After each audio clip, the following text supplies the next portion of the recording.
Meet Reito Mizuhara, a once ordinary medical student who found himself in a not-so-ordinary pickle.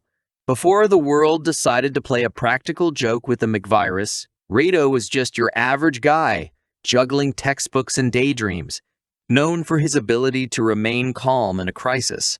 Like that time he ran out of instant noodles. Little did he know that his greatest challenge wouldn't be his next exam, but rather waking up to a world that had lost its men, like a sock lost in the laundry. Waking up from a cryogenic nap isn't as refreshing as it sounds. Imagine Rito's surprise when he opened his eyes expecting his dorm room, but instead found himself in a sci-fi movie set. The recovery room's glaring lights were as welcoming as a Monday morning, and the silence, deafening. No honking cars, no bustling crowds. It was like being in the library during finals week, but without the underlying sense of panic. Learning about the McVirus was like hearing the punchline to a really bad joke. 99 of the male population gone. Great, thought Reito. I miss one little nap, and the whole world goes bananas.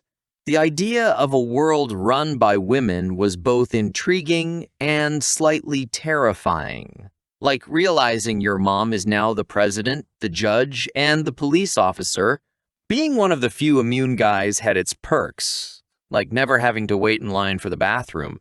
But it also came with a boatload of moral dilemmas. Replicate to repopulate, they said. Easy for them to say, thought Reito, who had always found social interactions as comfortable as wearing socks with sandals. Despite the absurdity of his situation, Reito had two clear goals. Find a cure for this not-so-funny virus and reunite with his pre-freeze crush, Arena. Talk about motivation. It was like trying to solve a Rubik's Cube while being colorblind. In a world that seemed like a blend of a soap opera and a bad sci-fi movie, Rito's journey was not just about survival, but finding out if he could be the hero in his own comedy show. Welcome to the World's End Harem, where Rito's life became an unintentional episode of The Bachelor in a post-apocalyptic setting. First up, Mira Suou, the brilliant head of the medical team, who could probably solve a crossword puzzle in the dark. Then there's Akane Ryuzoji, whose energy could power a small city, always bouncing around with a spirit that says, I drink espresso for relaxation. Sui Yamada, the nurse with a heart so big it needs its own zip code, offers hugs like they're going out of style. Let's not forget Rea Katagiri, the authoritative figure who could give a drill sergeant a run for his money. And lastly, Maria Kuroda, the enigmatic government figure playing the Game of Thrones like it's chess. Mira's interactions with Reito were like a battle of wits, only both were armed with Nerf guns. Akane brought a splash of color to Rito's grayscale world, often making him wonder if life was actually a musical. Sui was the comforting presence, like finding an unexpected onion ring in your fries. Rea was the stern voice of reason, often making Rita feel like he forgot to do his homework. And Maria, was the mysterious riddle wrapped in an enigma, making every conversation feel like a would-you-night novel. Mira was the brainiac, turning science into an art form, probably capable of explaining quantum physics to a 5-year-old. Akane was the embodiment of sunshine, possibly with batteries included. Sui was the mother hen, always ready with a band, aid, or a cookie. Rea was the Iron Lady with a soft side, like a marshmallow wrapped in steel. And Maria? She was the chess master, always 3 moves ahead, possibly even in her sleep. Each woman played her role in this tragicomic opera. Mira was the key to solving the virus puzzle, turning test tubes into magic wands. Akane was the comic relief, teaching Reito that laughter was still allowed. Sui reminded everyone that a little TLC goes a long way, even in dystopia. Rea kept the ship steady, proving that even in chaos, rules are not just suggestions. And Maria? She was the plot twist, keeping everyone, including Reito, on their toes. guessing what's next in this bizarre new world. When Reito first met Mira Suou, it was less love at first sight and more confusion at first meeting. Picture this. You just woken up from a long nap, like really long, and the first person you meet is a science wizard who's more into viruses than a computer geek into coding. Mira, with her lab coat that probably had its own IQ, seemed like she'd be more comfortable discussing the theory of relativity than small talk. Their relationship was like a dance. If one person was doing the tango and the other was trying not to step on any toes. Mira, ever the scientist, treated every interaction like an experiment, hypothesis, observation, conclusion. Reito, on the other hand, was just trying to keep up without tripping over his own feet. Their conversations were a mix of aha moments and reactions, with Reito often wondering if there was a hidden camera somewhere. The drama peaked when they clashed over handling the virus. Mira's pragmatic approach met Rito's idealism like an unstoppable force meeting an immovable object. Picture a debate where one is citing research papers and the other is quoting from a self-help book. This clash, however, turned out to be the perfect recipe for mutual growth. A little bit of science, a dash of morals, and a whole lot of agreeing to disagree. Then came a moment of vulnerability from Mira, revealing her personal losses to the virus. It was like watching a robot discover feelings, a heartwarming scene straight out of a sci-fi movie, making Reito see her as more than just a walking encyclopedia. Mira's impact on Reito was like having a personal life coach who used scientific jargon. She pushed him to see beyond his comfort zone, turning his maybes into definite leases and his somedays into todays. Her blend of genius and humanity helped Reito evolve from a bewildered survivor to a proactive participant in this bizarre new world. In Mira, Reito found not just a guide for this virus-ridden labyrinth, but also a reminder that even in the weirdest situations, there's always room for growth, learning, and the occasional science joke. Enter Akane Ryuzoji, a human embodiment of a fireworks display. She was like a walking, talking energy drink, but without the caffeine crash. As a nurse, Akane added more color to the hospital than the entire palette of a paint store. She had the kind of spirit that could make even a Monday feel like a Friday. Rito's encounters with Akane were like being in a sitcom. He never knew whether to laugh, facepalm, or a bit of both. She would whirl into a room, bringing a gust of chaotic charm, leaving Reito wondering if he had accidentally walked onto the set of a comedy show. Akane's teasing often left Reito as baffled as a cat at a dog show, but her vibrant nature was undeniably infectious. Imagine trying to have a serious conversation while someone juggles invisible balls and hums a catchy tune. That was Reito trying to communicate with Akane. She had the unique ability to lighten any moment, turning gloom into bloom with just a grin.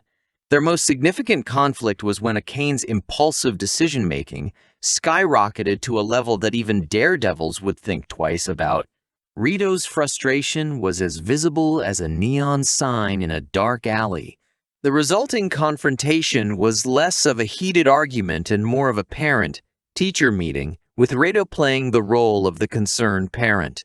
The resolution came in the form of a heart-to-heart, where Akane's genuine remorse shone through like a moon breaking through a cloudy night. This moment of vulnerability turned their bickering into understanding, transforming their clashes into an odd but effective harmony. Akane's impact on Reito was like adding a dash of sugar to a bitter coffee. She reminded him that life, even when it's falling apart, can have its moments of silliness and joy. Her ability to find humor in the darkest of times was a lesson in resilience for Reito, teaching him that sometimes the best way to face a problem is with a smile, even if it's a wry one. In Akane, Reito found not just a source of amusement and frustration, but also a beacon of hope and a reminder that laughter can be a powerful medicine, even in a world that sometimes feels like it's turned upside down. The day Rita met Sui Yamada, it was less meat, cute, and more meat, serene. If Rito's life was a circus, Sui was the calm in the eye of the storm, nursing everyone around her with the kind of patience you'd need for assembling furniture without instructions. With her gentle demeanor, she was like a living, breathing stress ball, soothing, comforting, and impossible to ruffle. The relationship between Rito and Sui was like pairing a hurricane with a tranquil sea. Rito, often caught in the whirlwind of his new responsibilities, found in Sui a peaceful harbor. Conversations with her were like taking a leisurely stroll in the park, but instead of feeding ducks, they were navigating feelings and fears. Sui, ever the empath, listened to Rito's dilemmas as if they were tuning into a radio drama. Their bond deepened when Rito found himself spiraling in a vortex of guilt and pressure. It was Sui, with her wisdom that seemed to come from a different, more peaceful planet, who gently nudged him back to reality. Her knack for saying the right thing at the right time was like finding a cheat code in a particularly tough video game. Then came the day when Sui shared her own losses and fears. This was as rare as finding a quiet corner in a crowded cafe. Her openness broke down walls, allowing Rito to see her as more than just the serene nurse, but as someone with her own storms brewing beneath her calm exterior. Sui's impact on Rito was like having a personal Zen master. She taught him the art of taking a deep breath, sometimes literally. Her presence was a reminder that even amidst chaos, one could find moments of peace. Her influence stretched beyond their chats, seeping into Rito's decision-making, showing him the power of quiet strength. In Sui, Rito found not just a confidant, but a guide to navigating the emotional seas of their new world. She was like a lighthouse, guiding him through foggy moments and reminding him that sometimes the best response to a storm is not to fight it, but to sit through it quietly and patiently.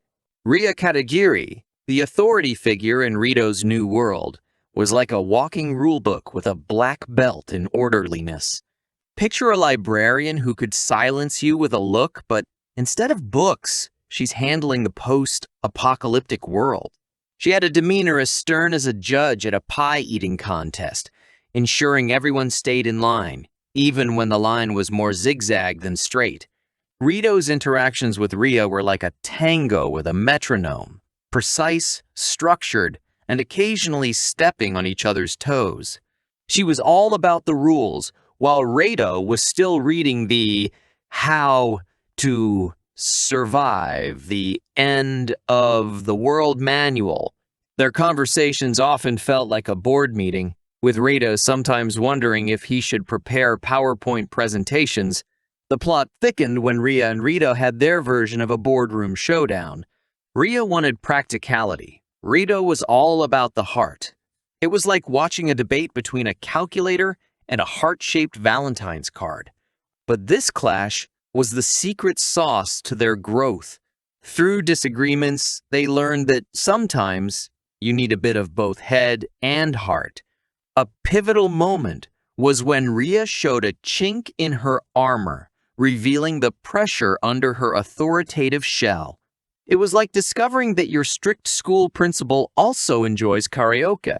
This revelation allowed Rito to see her in a new light, not just as the Iron Lady, but as someone grappling with the weight of the world, much like himself.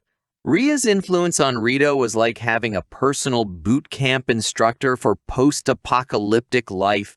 She taught him the importance of discipline and structure in a world where chaos was the new normal. Her resilience inspired Rito to toughen up, but her rare moments of vulnerability reminded him that it's okay to have a soft side too. In Rea, Rito found a mentor, albeit one who probably organized her sock drawer by color and size.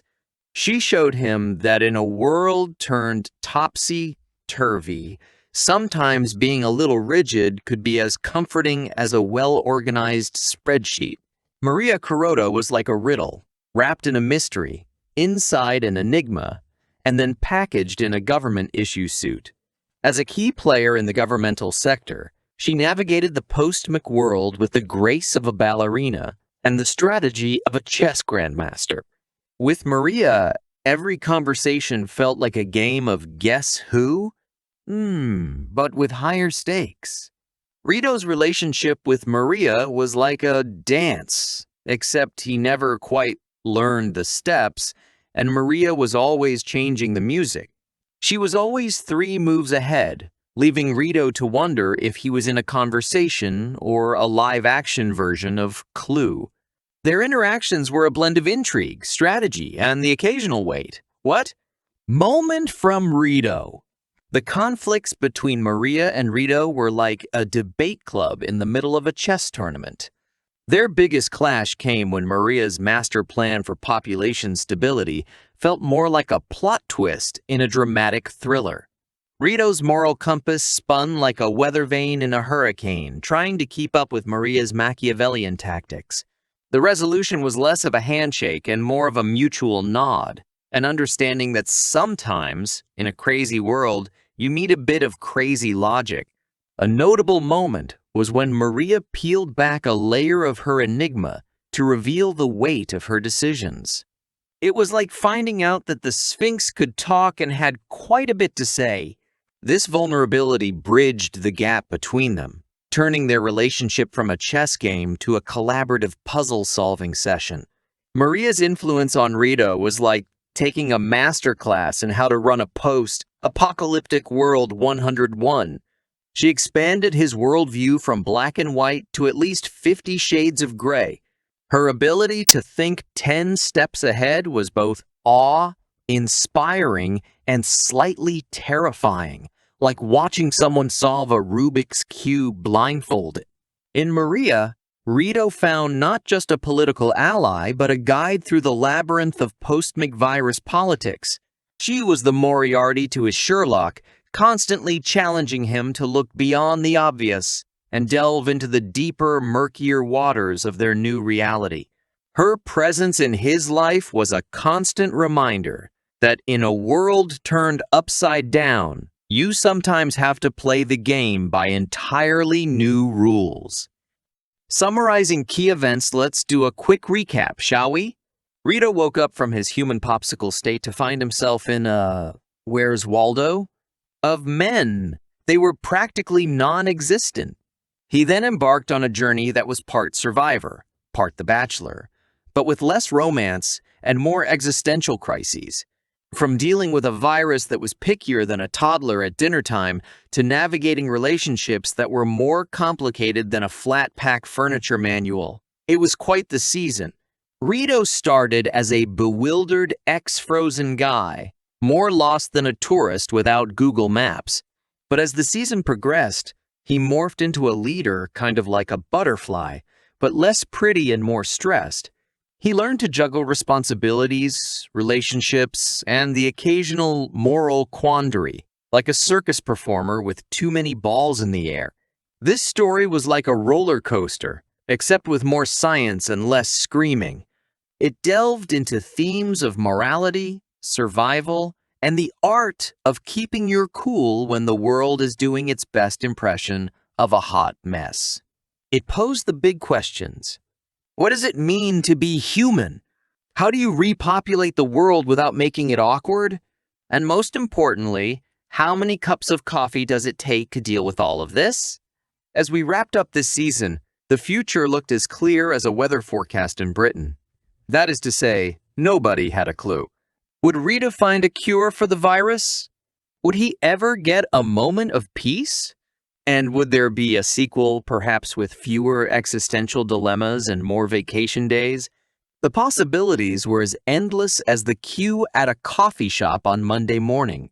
But one thing was for sure. In a world turned topsy-turvy, Rito's journey was a reminder that even in the darkest of times, a little humor, a lot of resilience, and an unbreakable human spirit could make all the difference. So, here's to hoping the next season brings more answers, fewer viruses, and maybe, just maybe, a manual on how to survive in a world's end harem.